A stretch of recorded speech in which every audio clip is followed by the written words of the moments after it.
What's up guys, my name is Runefire, and today we're gonna play Fire Emblem 7.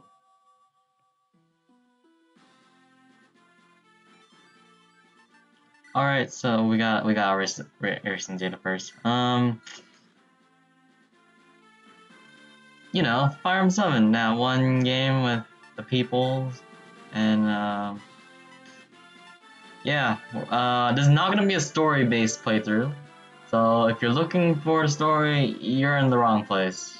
Just find someone else, or you can stay and enjoy a slightly less entertaining video series.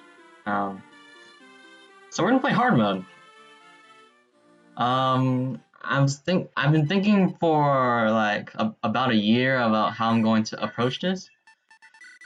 So there are 3 routes, except that eventually the first route, which is the tutorial route, well, it's not tutorial anymore because it's hard mode, will split into 2 other routes.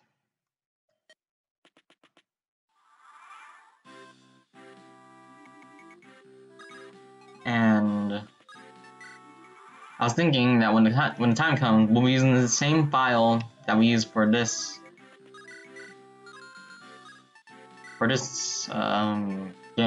particular game, and we're gonna copy the data, and we're gonna split the playthroughs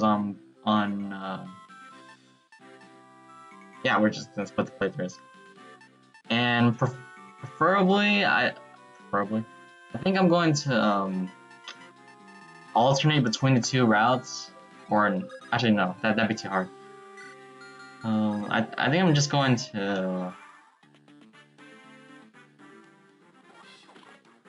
What am I gonna do? I forgot. Oh yeah, I'm gonna play the easiest one first. Then I'll continue with the 3rd route. So yeah, here we have it. If you don't know the weapon triangle is swords, axes, and lances. Swords beats axes, axes beats lances, lances beats swords. If you have a certain weapon triangle advantage or disadvantage, you get a certain stats boosted and certain stats with a debuff.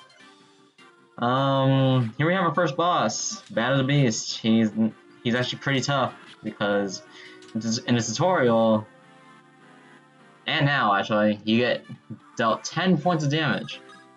Now I'm not sure what the hard mode boost, stat boosts are, but all I know is that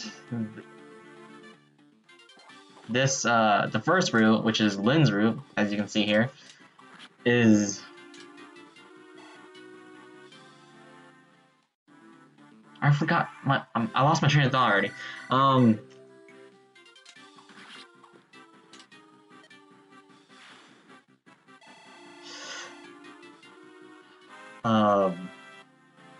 Yeah, this is not good for commentating. Well, it's the easiest, and it's the first one, and oh, that's what I was gonna say. I completed this Lynn's route on hard mode several times, so this is perfectly normal. So here, in normal mode, you would usually, okay, so we have, okay, we're talking about the character first. So we have Lynn. She's your basic swordswoman.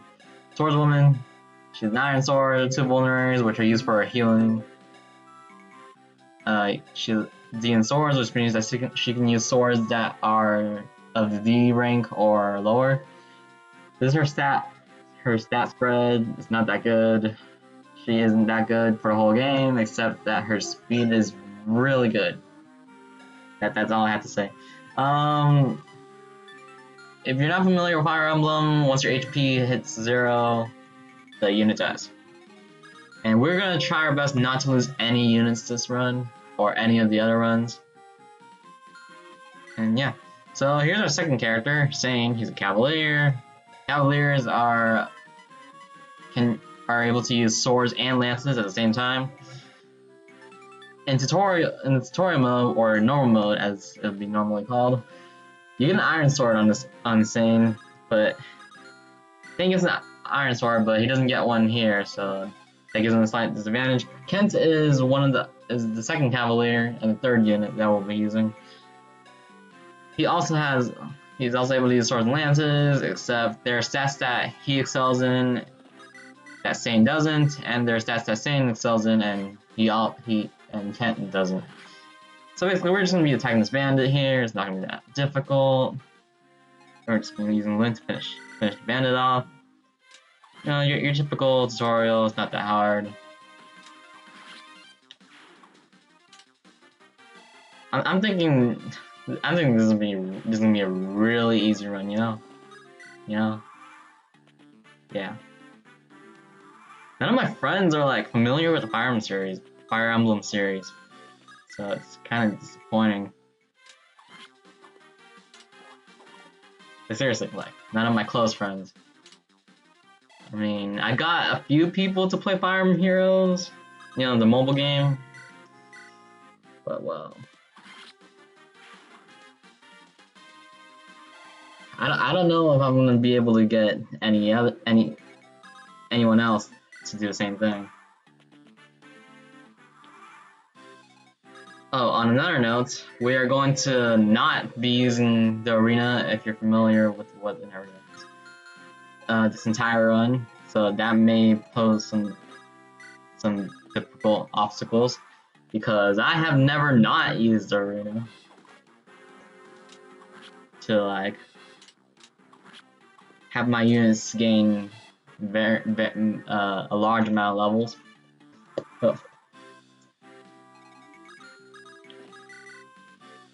Please hit.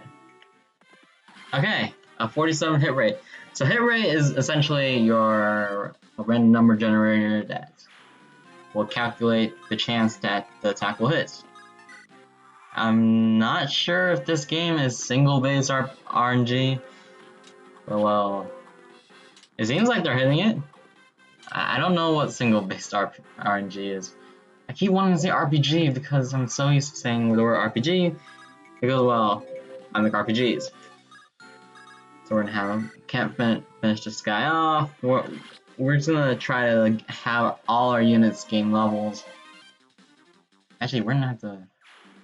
He's level 1, level 2. Alright, so we're gonna try to have Kent get the kill because I think he's a far superior Cavalier. Sane. I'm pretty sure we're gonna hit this. Or no, of course we're gonna hit it. It's 100%. I hope we would. I was hoping that we would have dodged the attack, and we did. That's what I was trying to say. I have a hard time thinking when like I don't have anyone to talk to. Oh dang it. Okay. Whatever happens in the next sequence of events. And he's giving the kill to Lin.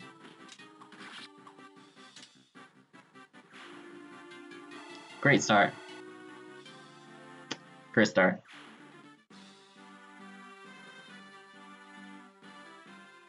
I think we can fit one more chapter. We're just gonna rush this. So at the end of this chapter, you will get a free weapon, only specific to Lin, called the Monikati, which is effective against. Well, I guess we haven't encountered this. I guess I can say it. Armor Knights and Cavaliers or Horsebacks that, well, Sane and Kent are of the archetype of that archetype of the same.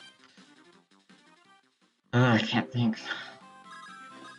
Alright, so the problem with these hills here is that Sane and Kent cannot cross them. So we're gonna have to drag these bandits out. Luckily, Sane and Kent can work together to take out a single bandit. Like their damage is equally proportioned. Also, Sane just leveled up. Hooray! Okay, that's a really meh level up. Alright, so we're just gonna keep breaking this wall. The wall has a lot of HP, as you might see. If Kent doubles, then yeah, no, I'd have to move out of the way, then Sane can finish off. Kent leveled up. Let's see. That's slightly more, slightly better than Sane. We got resistance, but that won't be useful until like chapter 5. Fair enough, Sane finish it off, of course, with the Iron Lance. Even though Iron Lance has a definite disadvantage against Iron Axe. I mean, so yeah, the chapter's not that hard, as always, because, well, it's the first route. Do you expect it to be hard? It just, I'm pretty sure the hard mode only, in this route, only pertains to the fact that there's no tutorial. And the tutorial does have some perks. This chapter doesn't have any perks when it comes to tutorial. Like nothing good happens for you. Nothing bad happens for you. Actually, no, something bad does happen to you. If Sane attacks the first bandit, Sane will automatically attack the first bandit in the tutorial.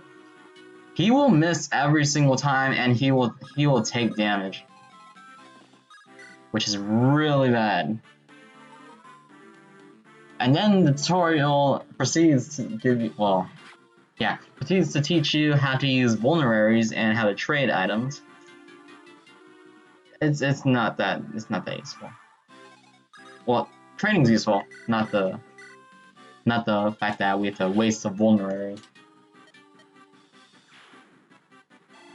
Wait, I forgot we were in chapter 2. I'm not sure if did I remember to say that.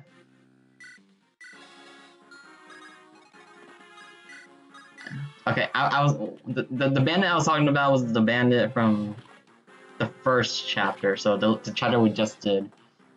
Why does he have an Iron Lance equipped? Have I been using an Iron Lance this whole time? I think we can spare a turn. Wait, no, we don't need a spare turn, right? Yeah. If he can hit this, he can't hit this. Okay, we're gonna have to wait one single turn, and we should be done with this chapter. We're gonna be ending off after this chapter, so that's just the thing that happens.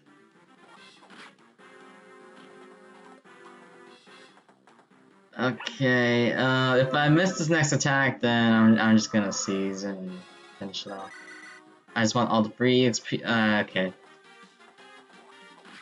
Yeah.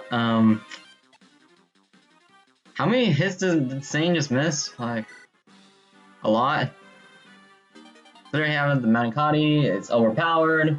We will talk about it in the next episode a lot more. So, stay tuned for that, and see you later.